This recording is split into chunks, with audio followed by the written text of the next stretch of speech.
What's going on, you guys? Sam bringing you guys another new video, and in this gameplay I end up going 40-5, and I'm using the FAMAS in Black Ops 3, otherwise known as the FFAR.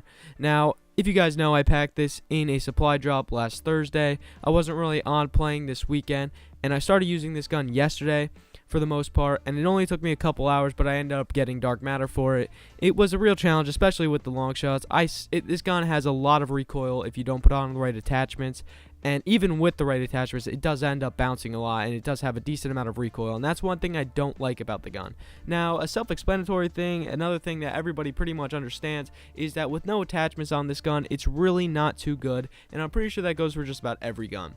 Now, my initial reaction with it is, again, I wasn't a big fan of it, but then I started putting on a bunch of attachments and trying out a whole bunch of things once I ended up getting this gun to the max level, and this is the class that I came up with. I felt like the more attachments on this gun, the better it made the gun. Now, again, I feel like that's for every gun, but in order to make a good class, you want to have less attachments on the weapon and have more perks, because perks, I think, are more valuable than attachments on the weapon itself. But again, I felt like you needed more attachments on this gun in order to actually make it as good as it could be, and this is, from what I found, or this is just, in my personal preference, this is the best class that you could possibly make with the gun. And I'm sure there's other ways out there, but again, to stop the recoil, I find it's virtually impossible to do that with this gun. It does end up bouncing a lot. I have no idea why, but because in the FAMAS and Black Ops 1, actually, it did bounce a decent amount, but I feel like in this game it's a whole lot different. I feel like this one bounces actually a lot more. But let's get to it. Right now, with all these attachments on the gun and me actually using it and running around with it, I like the gun a little bit more, but I don't see myself doing as good with this gun as good as I would do running around with the VMP or the Kuda. Now, I don't want to say those guns are better because I'm not 100% sure if they actually are better, but I feel like from the way I play and just my game style, I feel like those guns are definitely the guns that I'm a submachine gun kind of person when it comes to Call of Duty, and that's just my personal preference. I like using submachine guns, even though this gun actually kind of plays out like a submachine gun. It's not the same thing because there is a slow reload. So I would highly suggest dual mags or fast mags. I don't even know if I have it on this class, to be completely honest, but because I forgot to put it on. I think I put on extended mag instead of it, but I would definitely put on fast mags because it does have a slow reload, but it's capable to work around if you're not using fast mags. Now, another thing I also suggest is using scavenger.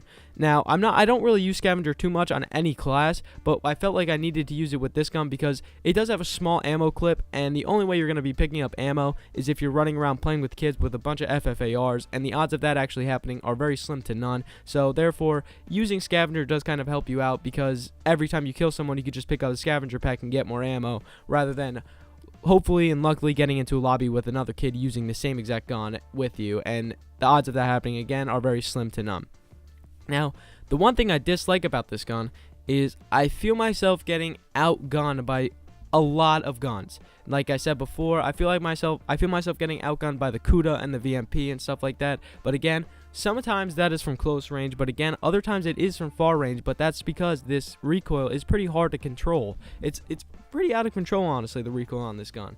I don't know if it's really going to show too much in this gameplay because I don't understand it. Sometimes the gun's recoil is crazy, and other times the recoil is just non-existent. I don't know why it does that. I don't know if it has some. I have no idea, really. But anyway, yeah, I feel like I'm getting outgunned by a bunch of other guns in this game, and I don't want to talk shit about this gun because it is a decent gun, but I'm just talking about the problems that I've encountered. Now, I'm also getting outgunned by the Man of War, which is pretty obvious. I don't think there's any gun that can outmatch the Man of War.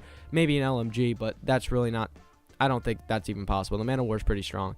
The Cayenne, actually yesterday when I was playing with this, the Cayenne was outgunning me just about every single time. I think it was like a 75 to 25 ratio of me actually getting the kill over a Cayenne, and that's pretty ridiculous. Like I said, I love the Cayenne, but I just don't like what they did with it. The Cayenne is the first assault rifle you unlock, and I say this a lot, but I don't think that it should be as strong as it is. Now, coming to an end of this video, what I'm going to say is this gun comes down to the balance key and the balance factor in this game. This gun is balanced and it works in this game, but I do feel like it needs to be a little stronger. I don't necessarily mean that it needs to get buffed, but from what I'm seeing and what I'm using with it, I feel like this gun can fit in this game, and it can work in this game, and I do enjoy using it, but there is better guns in the game. Don't sweat yourself. Don't get mad at yourself if you don't have this gun. It's nothing too special. Anyway, I hope you guys enjoyed. If you guys did, don't forget to leave a like, a comment, subscribe, and I'll see you guys later.